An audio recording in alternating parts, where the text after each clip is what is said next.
Mən bildiyim qədərlə ölkədə ilk dəfə təhsilin ixracı ilə məşğul olan şəxslərdən birisiniz. Bu yəqin ki, elə STEM təhsilindən gedir. Hansısa ölkələrə biz bu modeli, bizdə tətbiq olunan modeli satmışıqmı və yaxud da hansısa ölkələrdən bununla bağlı maraq varmı? Gəlib öyrənib, yəni aparıb öz ölkələrində tətbiq etmək üçün. Çox sağ olun bu suala görə. Bizim məktəblərlə yanaşı, bilirsiniz, ölkələr üzrə STEM mərkəzləri də var. Və STEM mərkəzlərinin məktəbdən fərqi, və bunlar məktəblərin bazasında yerləşir.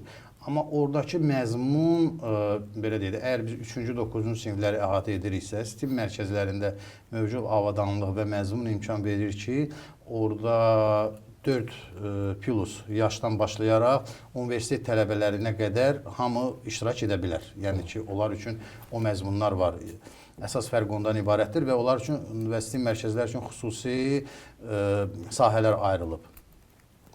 Eyni qaydada həmin ölkədə olan hal-hazırda aktiv 22 STEM mərkəzindən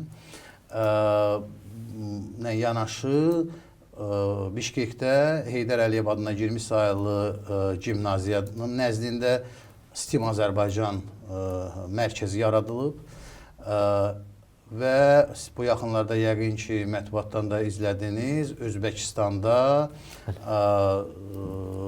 Avloniya adına müəllimləri təkmilləşdirmə institutunun nəzdində orada sahəsi 2000 kvadrat metr olan STEM mərkəzi yaradılıb və həmin STEM mərkəzinin bütün məzmun hissəsi STEM Azərbaycan tərəfindən, Azərbaycan Respublikası Elm Təhsil Nazirliyi tərəfindən dəstəklənir və bu yaxınlarda bir 10 gün öncə həmən institutun əməkdaşlarının təlimlərini, onlar Bakıdaydılar və biz o təlimləri yekunlaşdırdıq və onlar vətənlərinə geri döndülər.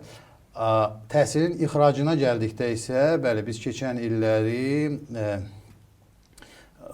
Qazaxıstandan olan bir qrup mütəxəssisin STEM təlimlərini həyata keçirmişik və bu ödənişli əsaslarla olub və biz onların müəllim hazırlığını həyata keçirmişik.